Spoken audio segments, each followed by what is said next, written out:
এবং মমতা বন্দ্যোপাধ্যায় এবার দাঁড়াচ্ছেন তিনি ভবানীপুর থেকে ভোটে। ভবানীপুর আমরা বলছি এবারের ভোটের ভর কেন্দ্র। ভবানীপুর থেকে শুভেন্দু অধিকারীও দাঁড়াচ্ছেন, কিন্তু শুভেন্দু অধিকারীর প্রচারকে তৃণমূল গুরুত্ব দিতে নারাজ। তৃণমূল চাইছে একেবারে ডোর টু ডোর ক্যাম্পেইন এবং নতুন স্লোগান, তা হলো উন্নয়ন ঘরে ঘরে, ঘরের মেয়ে ভবানীপুরে।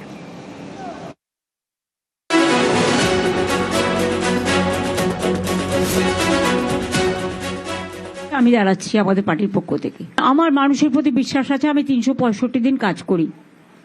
দুর্গা পুজো থেকে শুরু করে, কালী পুজো থেকে শুরু করে, গুরুদ্বারা থেকে শুরু করে, মানস্তম্ভ থেকে শুরু করে, ঈদ থেকে শুরু করে, আমি সব কটা দায়িত্ব এবং দায়বদ্ধতা সারা বছর 365 দিন ধরে পালন করি। আমার কাছে এটা একদিনের লড়াই নয়, 365 দিন মানুষের সাথে থাকি। মুখ্যমন্ত্রীর কেন্দ্র ভবানীপুর। ভবানীপুরে নিজের অফিসে বৃহস্পতিবার রণকৌশল বৈঠক সারলেন তৃণমূলের রাজ্য সভাপতি সুব্রত বক্সী। বৈঠকে ছিলেন সহ সভাপতি জয়প্রকাশ মজুমদার, ফিরহাদ হাকিম এবং ভবানীপুরের একাধিক কাউন্সিলররা। তৃণমূল নেত্রী নির্বাচনী কেন্দ্রে কিভাবে প্রচারে ঝড় তুলতে হবে সেটাই ছকে ফেলা হয়েছে এই বৈঠকে। ঠিক হয়েছে নয়া স্লোগান। এবার ভবানীপুরে তৃণমূলের স্লোগান উন্নয়ন ঘরে ঘরে, ঘরের মেয়ে ভবানীপুরে।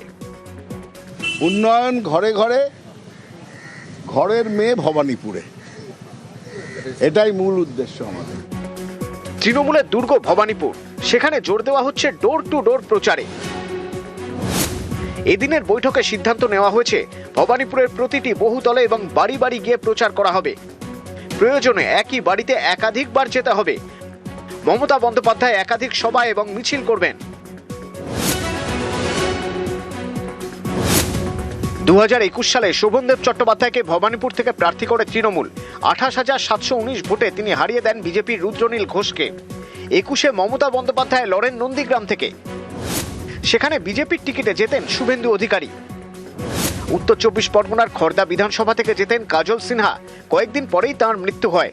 উপনির্বাচনে খড়দা থেকে প্রার্থী করা হয় শোভনদেব চট্টোপাধ্যায়কে।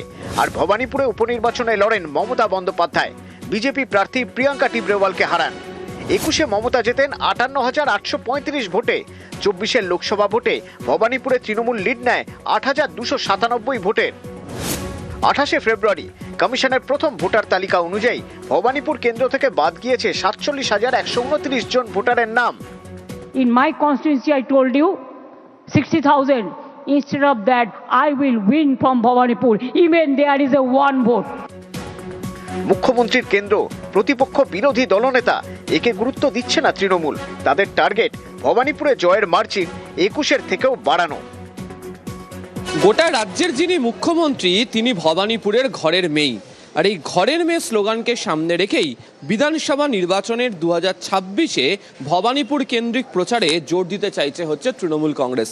একই সঙ্গে বুঝিয়ে দেওয়ার প্রচেষ্টা 2021-এর উপনির্বাচনে যে ব্যবধান বিরোধী প্রার্থীর সঙ্গে তৃণমূল কংগ্রেসের মমতা বন্দ্যোপাধ্যায় করেছিলেন, সেই 58,000 ভোটের ব্যবধানকে ছাপিয়ে গিয়ে যেন 60,000-এর বেশি ভোট তৃণমূল কংগ্রেস পেতে পারে।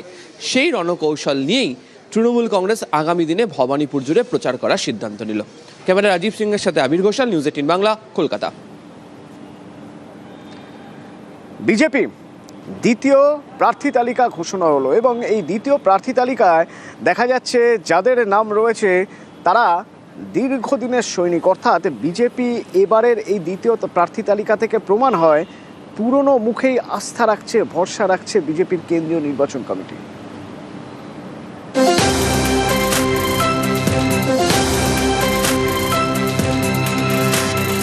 পাহাড়ে 3টি বিধানসভা আসন, দার্জিলিং, কার্শিয়াং ও কালিম্পং।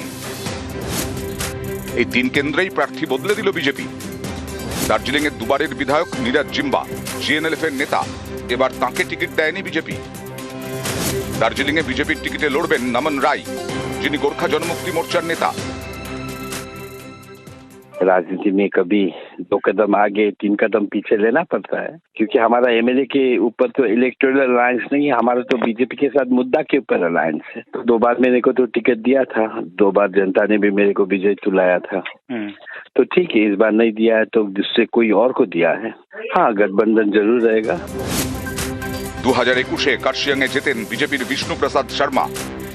গত ফেব্রুয়ারিতে তিনি বিজেপি ছেড়ে তৃণমূলে যোগ দেন। এবার কার্শিয়াংয়ে বিজেপি টিকিট দিয়েছে সোনাম লামাকে। কালিম্পংয়ে বিজেপি প্রার্থী করেছে ভরত ছেত্রীকে, তিনি ভারতীয় হকি দলের প্রাক্তন অধিনায়ক। পুরুলিয়ার জয়পুর থেকে বিজেপি সমর্থিত প্রার্থী বিশ্বজিৎ মাহাতো।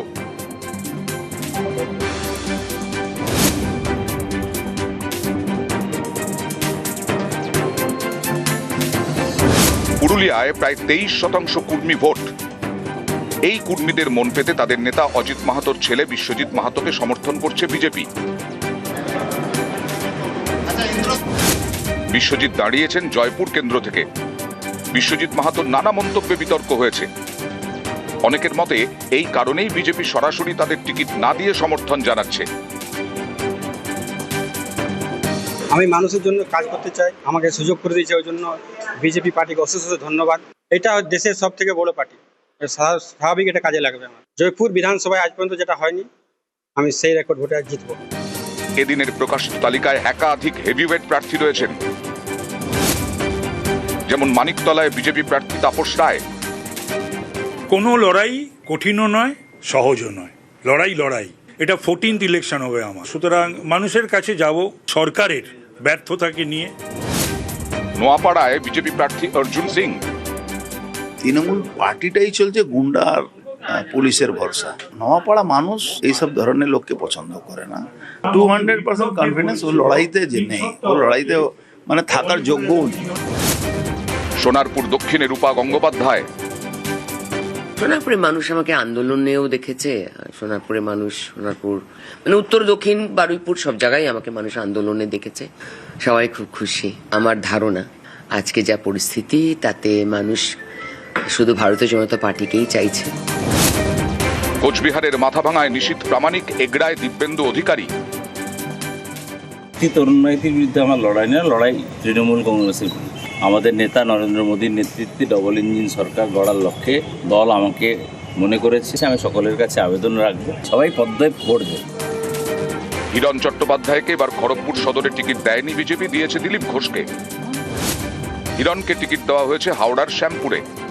আমি কোথা থেকে দাঁড়াচ্ছি সেটা আমার কাছে গুরুত্বপূর্ণ নয়। 4 মে 2026 পশ্চিমবঙ্গে ভারতীয় জনতা পার্টির সরকার হবে, নরেন্দ্র মোদীজির সুশাসন প্রতিষ্ঠিত হবে। সেইটা আমাদের সবার লড়াই, সেটাই আমাদের সবার বড় চ্যালেঞ্জ। যাদবপুরে বিজেপির প্রার্থী টেলিভিশনের অভিনেতা সটবরী মুখোপাধ্যায়। নিউজ 18 বাংলা। আলিপুরদুয়ারে একটা ছবি দেখাবো। বিজেপির পার্টি অফিসে বিক্ষোভ, পার্টি অফিসে তালা ঝুলিয়ে দিল বিজেপিরই কর্মী সমর্থকদের একাংশ। তারা তালা ঝুলিয়ে দিলেন পার্টি অফিসে, সেখানে বিক্ষোভ দেখানো হচ্ছে। কিন্তু কেন? জেলা কার্যালয়ে আলিপুরদুয়ারের, সেখানে বিক্ষোভ কেন? রাজকুমার আছে আমার সঙ্গে। রাজকুমার, এই বিক্ষোভ কেন? দেখো সোমবার যখন বিজেপির প্রথম দফার যে প্রার্থী তালিকা ঘোষণা হয়, সেই সময় কিন্তু আলিপুরদুয়ার বিধানসভার প্রার্থী পরিতোষ দাসের নাম ঘোষণা করে বিজেপি, এবং তারপর থেকেই কিন্তু এই যে আলিপুরদুয়ার বিধানসভার প্রার্থী, সেই প্রার্থী বিজেপি কর্মীদের একাংশের পছন্দ নয় বলে তারা দাবি তোলে এই প্রার্থী বদলের, এবং সেই দিনই প্রচন্ড ভাঙচুর হয়। এবং তারপরের থেকে যে বিক্ষোভ শুরু হয়েছে, সেই বিক্ষোভের আগুন কিন্তু কিছুতেই থামছে না। বিক্ষোভকারী বিজেপি কর্মীদের একটাই বক্তব্য যে আলিপুরদুয়ার বিধানসভা কেন্দ্রে প্রার্থী বদল করতে হবে। আলিপুরদুয়ার বিধানসভা কেন্দ্রের প্রার্থী বদল না করলে তারা কিন্তু এই আন্দোলন চালিয়েই যাবেন এবং বিক্ষোভ দেখিয়ে যাবেন। প্রার্থী বদলের দাবিতেই এই বিক্ষোভ। অতন্দর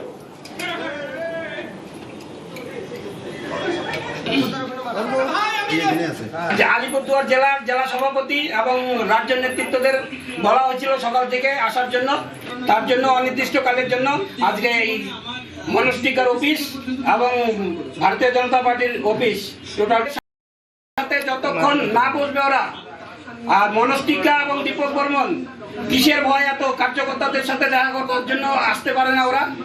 অফিস সেক্রেটারি এবং জেলার এক্সিকিউটিভ মেম্বার অমর বাহাদুর ছেত্রী, তাদের দুজনকেও আমরা লক আপ করলাম।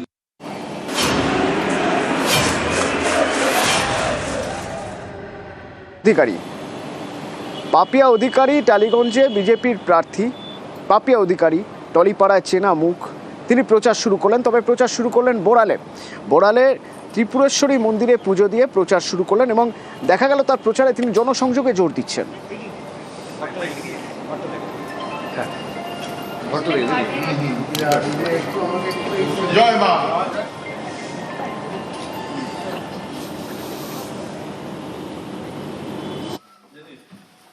পারবেন?